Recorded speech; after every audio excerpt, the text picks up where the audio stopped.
Is meditation the only way to be mindful? Is mindfulness really important to be looked at? What is the connection that mindfulness has with happiness and quality of my life? These are some of the questions that I'll attempt to answer in this video. My name is Yukti, and as a leadership coach, I have witnessed people grow leaps and bounds once they could bring in the sense of mindfulness in whatever they do. So let's look at the first question. Meditation is one of the many ways to practice mindfulness. The second question is if mindfulness is really important. So let's look at this. We all have what is called as a happiness baseline. Why is happiness baseline even being talked about? Because let's face it, no matter what we want in life, eventually all of that boils down to more happiness, isn't it? If I were to ask you, what is it that you really want?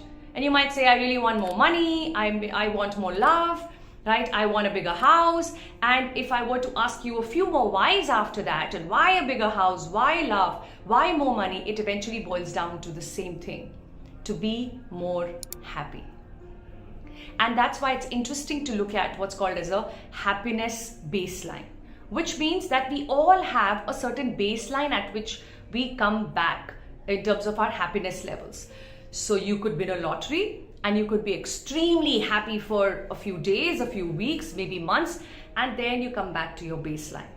You could meet with a very serious accident and face discomfort, maybe disability, right? If the worst happens to us and we are really low while that happens, and eventually we come back to the baseline. So whether you are experiencing a real high in life or going through an extreme low, over a period of time, you will come back to what is called as your happiness baseline.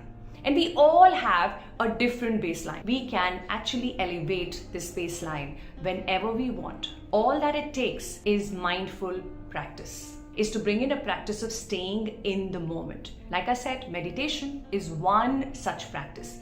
Another way to do that is to walk slowly and experience the nature and the space and time and merge in that moment while you're walking, and not walk to prove how many steps you've covered today or how many kilometers you've covered. There is no target in this walk. There is absolute presence in it. There are multiple ways to bring in mindfulness, because mindfulness eventually is about bringing yourself into the moment. Third question, what is mindfulness to do with happiness? When you bring in mindful practice, when you bring in the ability to be mindful in whatever you do, whether you cook or you're talking to your children and playing and spending time with them, or your family, or you are leading and doing something serious as business at work, you can bring in mindfulness in any and every bit of this. It starts with one step at a time, one moment at a time. And any and every single time you bring in this baby step towards being here and now is what encourages you and motivates you to take the next step forward. To give you a little cushion here